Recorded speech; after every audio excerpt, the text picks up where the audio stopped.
আমরা দেখতে পাচ্ছি সেই তারেক রহমান যিনি নির্বাচনের আগে বিএনপির চেয়ারপারসন এবং বর্তমানে প্রধানমন্ত্রী তারেক রহমান উনি নির্বাচনের আগে জনগণকে আশ্বস্ত করেছিলেন এবং জনগণকে উদাত্ত আহ্বান জানিয়েছিলেন এবং আমরা তার ডাকে সাড়া দিয়েই তার আহ্বানে আমরা গণভোটে হায়ের পক্ষে ভোট দিয়েছিলাম।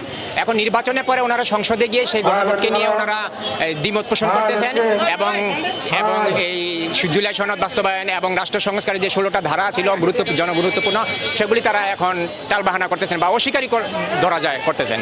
তো আমরা সরকারকে জানাতে চাই, আপনি যে কমিটমেন্ট করেছেন আপনার ওয়াদাই আপনি রক্ষা করুন। আপনি কেন আপনার ওয়াদা ভঙ্গ করবেন? আপনি একজন রাষ্ট্রপতি, এই প্রধানমন্ত্রী দেশের, আপনি একটা দলের চেয়ারপারসন, আপনি তো সাধারণ ব্যক্তি নন যে একটা কথা বললেন পরে এটা নাকচ করে দিলেন। আপনি একটা প্রধানমন্ত্রী হয়ে যদি আপনি ওয়াদা কমিটমেন্ট রক্ষা না করেন জনগণের সাথে, এটা তো একটা প্রতারণা, এটা তো ধোঁকা। আর জনগণ আপনার প্রতি বিশ্বাস শ্রদ্ধা হারিয়ে ফেলবে।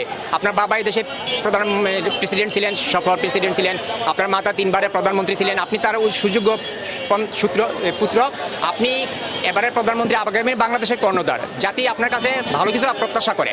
তাই আপনার প্রতি আমাদের অনুরোধ, আপনি ভোটের পক্ষে ক্যাম্পেইন গড়ে তুলেছিলেন, আপনি গণভোটকে বাস্তবায়ন করুন, জুলাই সনদ বাস্তবায়ন করুন এবং যে 16টা অধ্যাদেশ বাতিলের বা 16টা অধ্যাদেশ ধারা বাতিলের যে চক্রান্ত চলছে সেটাকে আপনি প্রতিহত করুন। আমরা গুম খুনের তদন্ত কমিশনটা চাই, আমরা সমস্ত গুম খুনের বিচার চাই এবং রাষ্ট্র সংস্কারের যে ধারাগুলো আছে সেগুলি আমরা সংস্কার চাই।